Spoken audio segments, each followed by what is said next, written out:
Okay, guys. Hello. It's me again. Last time I made a video, I'd gotten up to Dahlonega. Let me go track a couple years before that. In 5th grade, I was always bullied by these girls.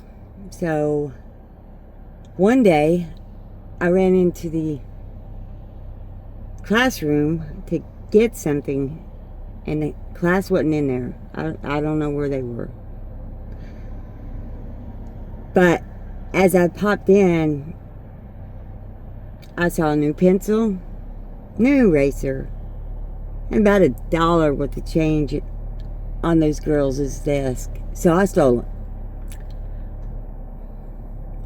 Well, long story short, don't steal something when you're going to be the only one that could have done it. In fact, don't steal anything ever. But the next day I went to school, and my father had beaten me so bad. Those two girls came into the bathroom while I was on the toilet. One of them popped over the stall and saw all the freaking bruises. And we're like, oh my God. The other one, I believe her name was Kelly. She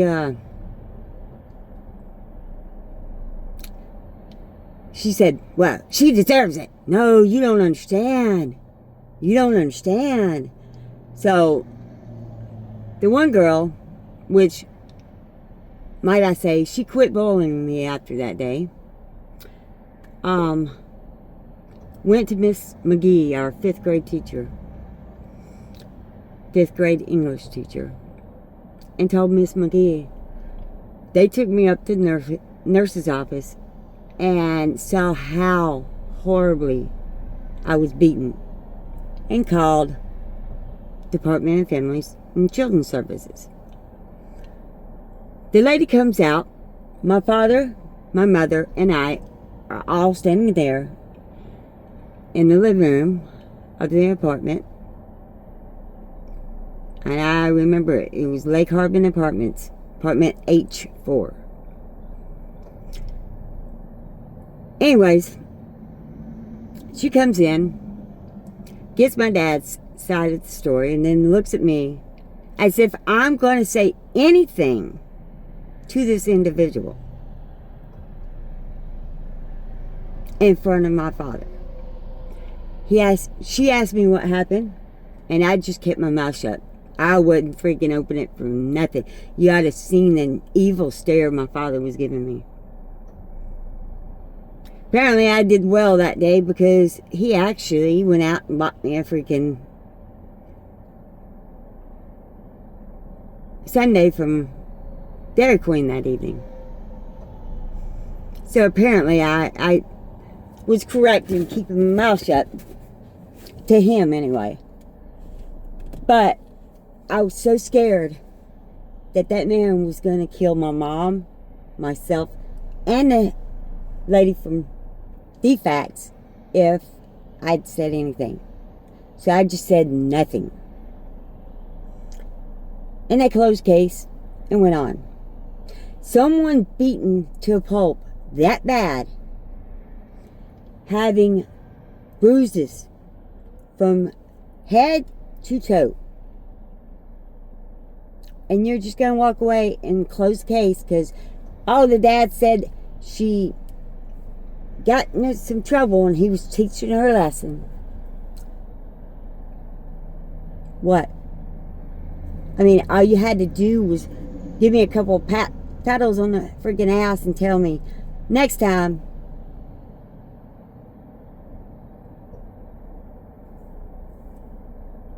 whatever. Anyways, we moved up to Dahlonega, and I began to babysit for our neighbor. I won't say names, but the father of that family, along with an uncle, molested me And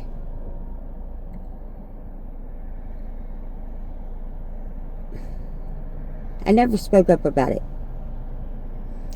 because I was scared to. And the reason I never speak up about shit like that is because when I was 15, I went in to go ahead and try to file claims on a fella, and there was guaranteed proof that this man had hurt me. The guaranteed proof was he gave me a venereal disease. Now, if you go check him and he's got it, you know he's freaking hurt me. I'm 15 years old, a very naive 15-year-old. The only thing I've ever known about male and female relationships is the male is supposed to freaking beat the hell out of you and touch you inappropriately. But when I tried to file charges on this ranger that I had been babysitting for, and he came home and raped me numerous times, they said, oh, we're not going to pursue it because he's got a good life and he doesn't need any trouble in it. Oh, really? Seriously? The man's driving down the road with my head in his lap, pushing me down, and then the cops light it up, and he pushes me over and says, act like nothing's going on. And the cop let him go. Didn't even ask why my freaking head was in a place inappropriately placed. I've always been failed by the authorities. So I just don't go to them. What's the use? I'm autistic, so I overreact or underreact. And because of that, people misconstrue my behavior as being too dramatic or not dramatic enough. That's my autism. Period. Period. Period. That is my autism. And there's nothing I can do. I mean, I can't help that I don't act appropriately. I raised myself. I basically ran around the woods of my Aunt Liz's and Aunt Susan's house by myself every day until I turned 14. Not quite every day, but still. When I was at home, I'd run around the neighborhood by myself. I'd just walk around, desperately looking for somebody to care.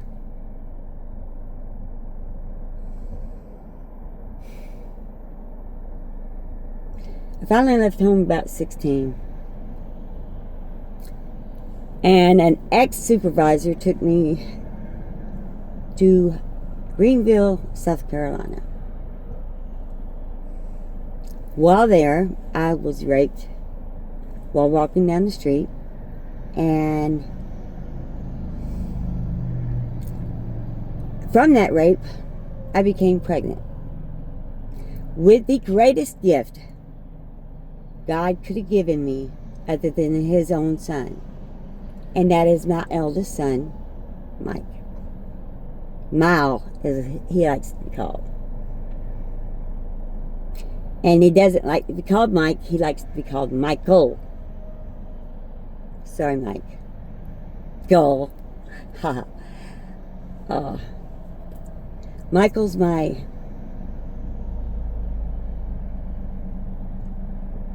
he's everything to me.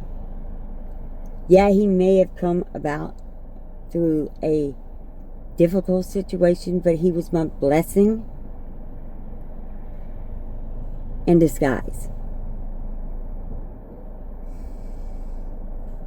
He meant everything to me. My father and mother kicked me out of their house and said, if you're not going to have an abortion, you have to get out. So I did. And I moved into a 2-bedroom trailer on the other side of town in Dahlonega, Georgia. Then came the night of October the 1st. I was scheduled to be induced the next day, so instead of driving all the way out of town to my trailer, we all decided it would be best if I spent the night at my sister's house. Now, during this time, between the time that I left my parents' house and got my own place, to the time that my mom wound up living with my sister, her live-in babysitter, more or less.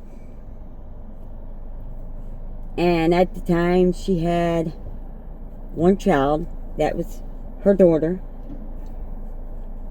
Cutest kid ever. Well, I was there, and I got off of work at Hardee's. I went in like at 6 a.m. and about 8 p.m. they finally let me go. 6 a.m. is when I got there. Yes, I worked a long day because somebody didn't show up for their shift. So my mom came and got me, and I went back to my sister's, changed out of my clothes, into my sweats and stuff, or whatever. And I laid down. Next thing I know, I'm waking up about 10 p.m. with cramps. Just, like monthly cramps. No biggie. And I kept going into the bathroom. Mom was trying to take a bath. And she's like, do you mind? I'm like, I can't help it, Mom. I gotta pee and I just can't pee. Well, we get up to the hospital because she decided to go ahead and take me in. We get up to the hospital, and just as we're going into the emergency room, my mom got me to laughing. And I pissed all over myself. Oh my God.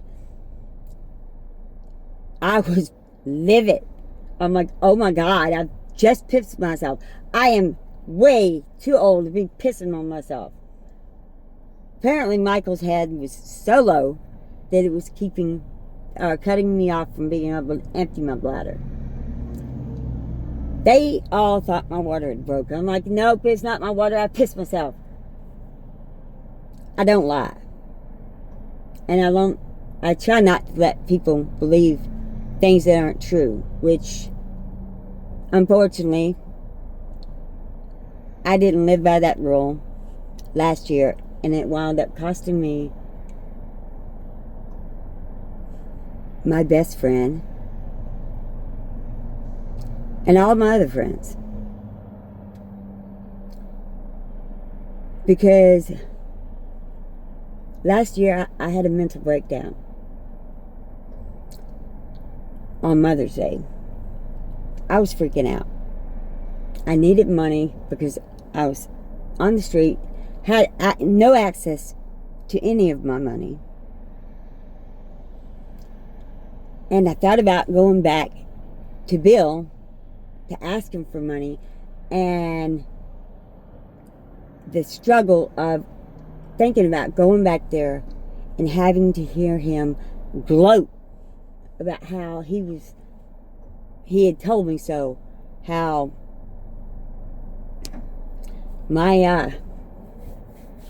he kept telling me I didn't have anyone, and that if I were to leave him, I'd be all alone.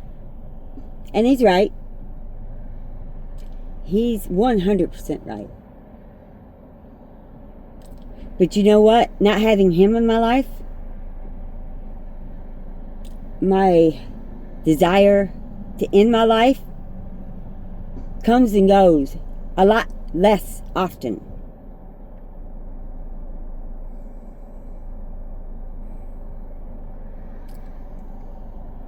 Well, back to the story of me giving birth.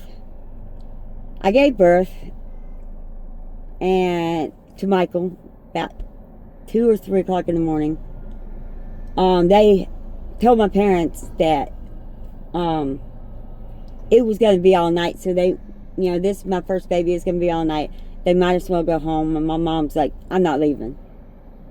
Plus, mom and dad had lost their place to live because the person that owned the house had sold it, and my parents were forced to get out. So my mom was living with my sister. I had some roommates, and oh my God, were they the nastiest roommates. I had my house all spick and span clean, bunch of food, everything in the house ready to go. I spent 2 nights. No, 1 night away from home. 1 night. And 1 night they dirtied up every freaking dish. They destroyed my food. They ate all my food and just destroyed the house. It was filthy. I'm like, I can't bring a newborn child into this. That's fucking nasty. So, I had to bring my child there because I didn't want to be anywhere near my sister. I don't like my sister. There is absolutely no doubt that I can't trust my sister. For several reasons. But one being that when I left my ex, I had a $32 check written out to IGA for food for the kids and I and him. And when I left and went to Arizona for a so-called visit, I left that check outstanding. Well, my ex pulled out all the money from the bank account and left me with a $32 check that bounced. Luckily, that worked in my favor because while I was in Arizona, my sister got stopped driving her ex's, now ex, driving her boyfriend's car, and she told them she was me. And they said, oh, you got a warrant out for your arrest. What? No, that's not me. Well, she wound up having drugs in her car. Had I not had that $32 bad check, I would have drug charges against me. Drug charges. Because my sister's an idiot. Between that and the fact that when I had my ex arrested for beating the hell out of me, I called my sister and told her. Within an hour, she and her boyfriend showed up with my abusive ex and put him right back in there in our house so he could beat me again. And that, my dears, is why I don't have anything to do with that witch.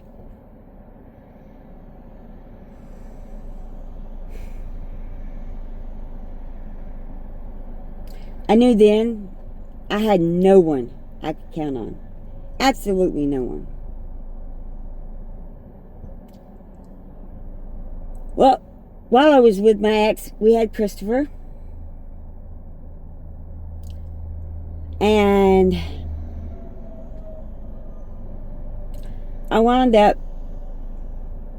basically being forced on a date with a guy that my father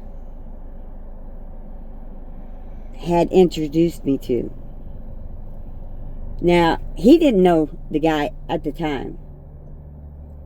He had just got me a job with a drive-away service, which is a company that goes down and pulls cars from a dealership to drive them to an auction or to drive them wherever, or vice versa.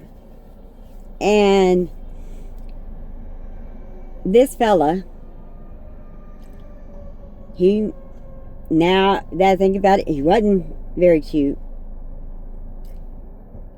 But my mom and dad seemed to like him. So they got me to agree to go out on a date with him. And the next thing I know, they're forcing me out of their place, have nowhere to live. This guy offers to let me live with him. Oh, what a freaking big ass mistake and total nightmare.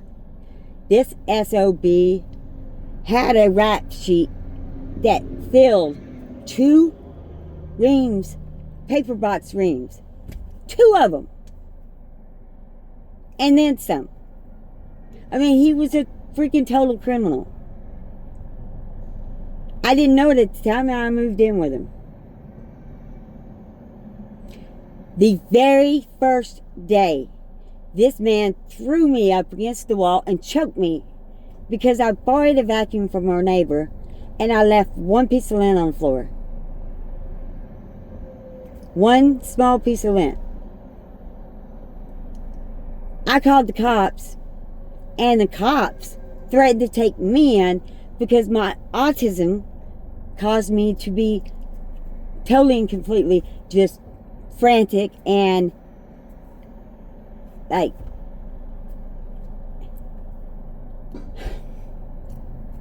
totally crazy. I overreacted. I couldn't help it. I'd been beat before but never choked. With this man, it took me forever to get away from him, but before I did, we had Joshua. Well, while I was out in Arizona, my ex filed for a divorce and won custody of Christopher. So Christopher went to stay with him. The asshole that kept choking me wound up in prison, and I was left in an apartment with just my sons and I, Joshua, Michael, and I. And everything was going pretty good. And then the SOB gets out of prison. On that day, he comes to the apartment, and his name's on the lease, so I really can't say anything about it. But I tried not to let him in. And my mom stood at the door and kept trying to convince me to let him take the boys for the night and give me some time away. After about an hour and a half, finally I gave in. I didn't want to. I kept saying no.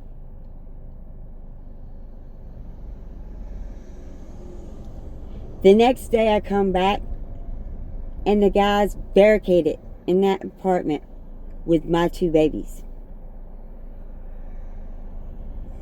I had to get a roommate, and the roommate apparently was into drugs, and he found a drug pipe. Well, the man's a fucking drug user, who cares? But he used that to try and get me to come back to him. For 3 to 4 hours, we sat out there with the police trying to retrieve my children. Well, he says he's the father. I'm like, he's the father of the youngest, and he went to jail like within a month of that child being born. He's now over 6 months old. That man does not know that child. And that child does not know that man. As for the oldest, that is not his. That child came from a rape, and that is my child and my child alone. And it took forever for them to finally arrest him for interference with child custody. Took forever. This man's accusing me of doing drugs. I passed every drug test they ever gave me. Because I wasn't on drugs. I tried them, but I wasn't on them.